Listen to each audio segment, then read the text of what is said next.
السلام علیکم دوستو پچھلے کچھ دنوں سے اچانک سے اسرائیل اور فلسطین کی جنگ کی وجہ سے حوثی مسلمانوں کا نام خبروں میں چھایا ہے۔ ہر طرف حوثی مسلمانوں یا پھر حوثی باغیوں کی باتیں ہو رہی ہیں، اور جب سے یمن کے حوثی گروپ نے فلسطین کی مدد کے لیے کھلے طور پر اسرائیل کے خلاف جنگ میں کودنے کا اعلان کیا ہے، تو تب سے آپ میں زیادہ تر لوگ ایسے بھی ہوں گے کہ جو اس سوال کا جواب ڈھونڈ رہے ہوں گے کہ آخر حوثی مسلمان یا پھر حوثی باغی ہیں کون، ان کی تاریخ کیا ہے، اور یہ دنیا کے شیعہ اور سنی مسلمانوں سے کس طرح سے الگ ہیں، اور ان کو حوثی یا پھر حوثی باغی کیوں کہا جاتا ہے، اور آخر کیا وجہ ہے کہ خود بھی مسلمان ہونے کے باوجود بھی حوثی لوگ اپنا سب سے بڑا دشمن سعودی عرب کو مانتے ہیں، اور اس سے پچھلے کئی سالوں سے لگاتار ایک بڑی جنگ بھی لڑ رہے ہیں، ایک ایسی جنگ کہ جس میں نہ صرف لاکھوں اربوں ڈالرز خرچ ہو چکے ہیں بلکہ ہزاروں لوگوں کی جانیں بھی جا چکی ہیں۔ تو سب سے پہلے تو آپ لوگ یہ بات جانتے چلیں کہ ان لوگوں کا اصل نام حوثی مسلمان یا حوثی باغی نہیں ہے، بلکہ ان کا اصل نام تو زیدی مسلمان ہے۔ زیدی فرقہ دراصل مسلمانوں کا ہی ایک فرقہ ہے۔ اب ان لوگوں کو حوثی مسلمان یا حوثی باغی کیوں کہا جانے لگا، یہ بھی آپ لوگ اس ویڈیو میں آگے جان ہی لیں گے۔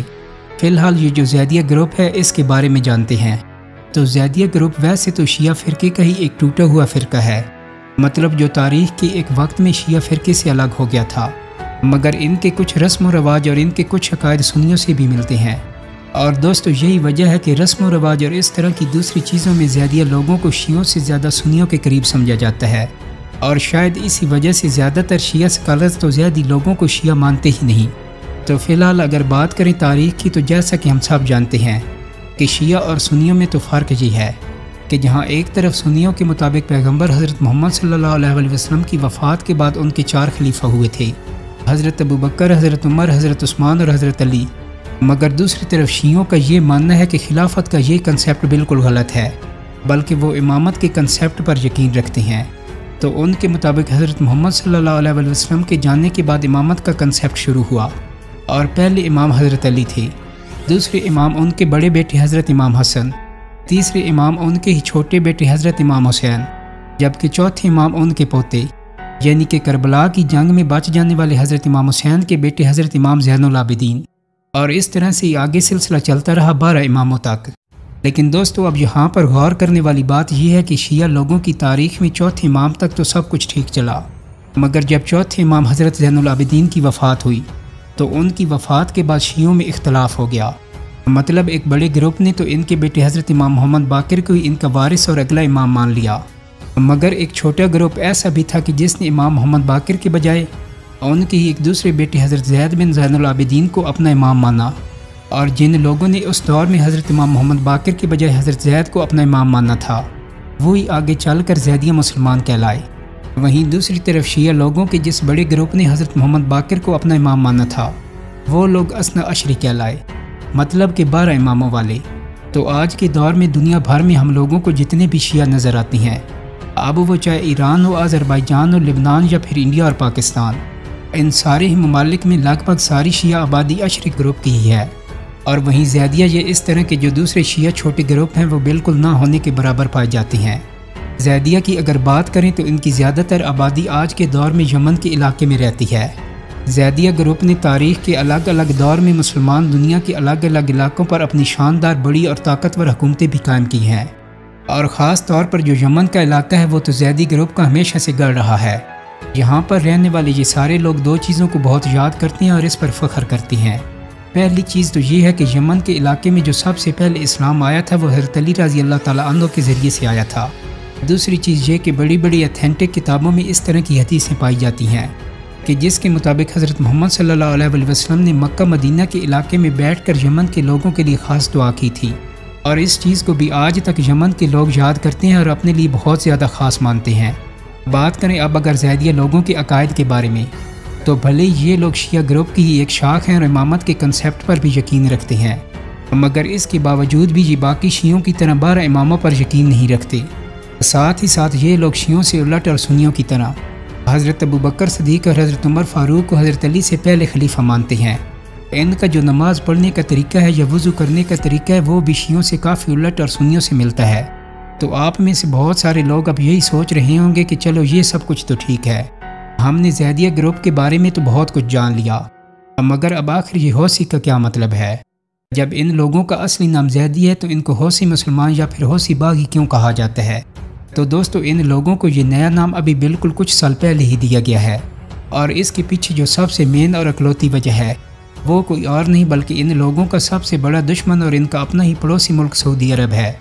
چلیں اب آپ لوگوں کو ایک بار پھر تھوڑا پیچھے لے کر چلتا ہوں۔ یہ جو یمن ملک ہے یہ دنیا کے نقشے میں سعودی عرب کے بالکل نیچے موجود ہے، تو دنیا کے زیادہ تر مسلم علاقوں کی طرح اس علاقے میں بھی خلافت راشدہ کے بعد وقت وقت پر سلطنتیں اور حکومتیں بدلتی رہیں، اور 16ویں صدی میں جا کر زیادہ تر مسلم علاقوں کی طرح اس علاقے پر بھی سلطنت عثمانیہ کا راج ہو گیا تھا۔ مگر دوستو ان تمام چیزوں سے الگ ہٹ کر زیدی مسلمانوں کو، جن کو بہت سارے لوگ زائدی بھی کہتے ہیں، یہ آہستہ آہستہ تاریخ میں یمن کے ملک پر اپنی گرفت بنا چکی تھی۔ آج سے لگ بھگ 1000 سال پہلے بھی ان لوگوں کی سلطنت یمن کے علاقے پر قائم تھی، اور پورے ہی 1000 سال یہ لوگ یمن کے الگ الگ علاقوں پر راج کرتے رہے۔ زائدی مسلمانوں کے آخری امام کے جن کا نام امام احمد تھا، ان کو 1962 میں قتل کر دیا گیا۔ نتیجہ یہ ہوا کہ پورے یمن میں سول وار شروع ہو گئی، اور یمن 2 ٹکڑوں میں تقسیم ہو کر رہ گیا۔ ایک تھا نارتھ یمن جبکہ دوسرا تھا ساؤتھ یمن۔ ساؤتھ یمن کو سوویت روس کی سپورٹ تھی جبکہ نارتھ یمن کو امریکہ جیسے ممالک سپورٹ کر رہے تھے۔ سال 1978 میں امریکہ جیسے ممالک کی سپورٹ کرنے والے نارتھ یمن میں علی عبداللہ صالح کو صدر بنایا گیا، اور عبداللہ صالح کے دور میں نارتھ یمن اور ساؤتھ یمن کے بیچ جنگ شروع ہو گئی۔ مگر یہ وہ دور تھا کہ جب سوویت روس کافی کمزور پڑ چکا تھا، اور دنیا کے دوسرے ممالک کی طرح ساؤتھ یمن میں بھی اس کا اثر دیکھا گیا۔ نتیجتاً ساؤتھ یمن ایک بار پھر سے نارتھ یمن میں جڑ گیا، اور اس جڑے ہوئے ملک کو نام دیا گیا ریپبلک آف یمن کا، اور اس جڑے ہوئے ملک کا پہلا بادشاہ علی عبداللہ کو بنایا گیا۔ اور دوستو یہ سب کچھ اس لیے ممکن ہو پا رہا تھا کیونکہ علی عبداللہ کو سپورٹ کر رہے تھے امریکہ اور سعودی عرب جیسے طاقتور ممالک۔ مگر دوسری طرف جو زیدی مسلمان تھے وہ ان تمام چیزوں سے کافی پریشان تھے، کیونکہ علی عبداللہ صالح کے پاور میں آتے ہی ان لوگوں کو دوسرے درجے کا شہری بنانے کی تیاریاں شروع ہو چکی تھیں۔ ان لوگوں کو سیاست سے دور کر دیا گیا تھا۔ نتیجہ یہ ہوا کہ ان لوگوں کے بیچ نہ صرف ڈر پیدا ہو گیا بلکہ زیدی مسلمانوں میں یہ باتیں بھی چلنے لگیں کہ اگر سب کچھ ایسا چلتا رہا تو کچھ سالوں کے اندر زیدی مسلمان خود اپنے ملک یمن سے باہر ہو جائیں گے اور زیدیوں کا پوری دنیا سے خاتمہ ہو جائے گا۔ تو ایسے ہی ماحول میں اپنی قوم کو بچانے کا بیڑا اٹھایا ایک نوجوان نے کہ جس کا نام تھا حسین بدر الدین الہوتی۔ دوستو یہ ایک ایسا اسٹوڈنٹ تھا کہ جس نے 1990 کے دور میں وہاں پر حوثی موومنٹ شروع کی تھی،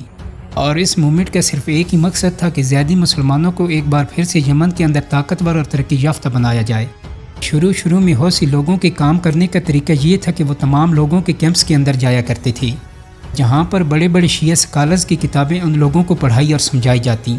یعنی جو حسین بدر الدین الہوتی تھا وہ ہر حال میں اپنی قوم کی کھوئی ہوئی وراثت اور اپنی قوم کی کھوئی ہوئی ہر چیز کو واپس لانا چاہتا تھا۔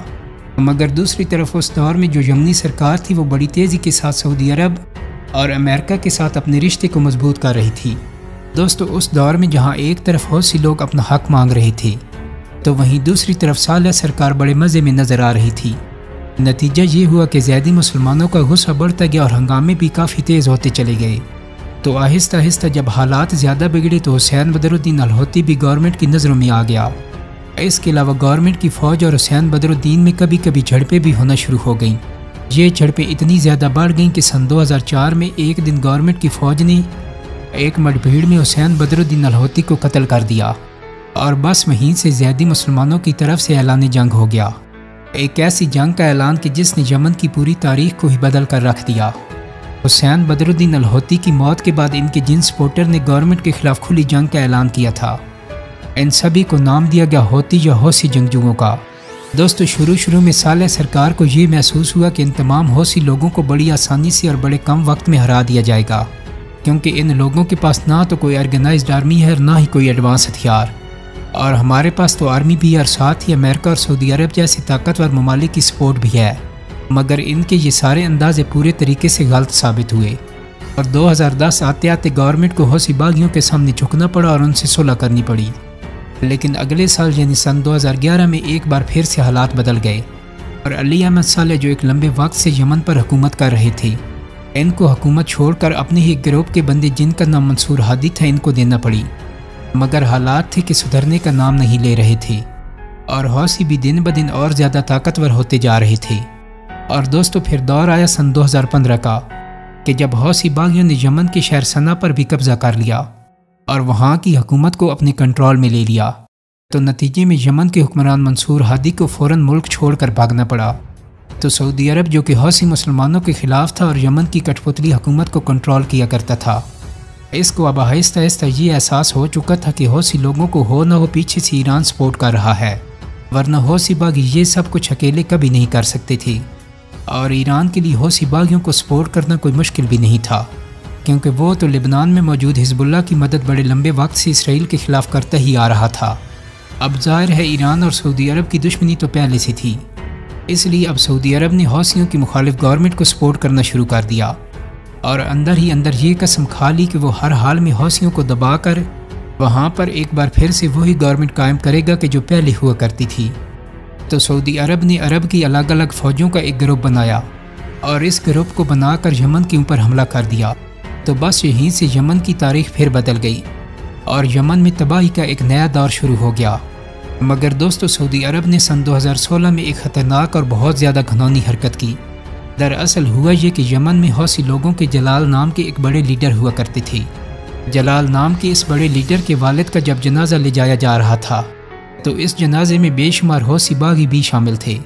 تو ٹھیک اسی وقت سعودی عرب نے اس جنازے کے اوپر ہوائی حملے کر دیے۔ نتیجہ یہ ہوا کہ 140 سے زیادہ لوگوں نے اس ہوائی حملے میں جان گنوائی، جبکہ سینکڑوں لوگ زخمی بھی ہوئے۔ تو سعودی عرب کی اس ظالمانہ اور عجیب حرکت نے آگ میں تیل کا کام کیا۔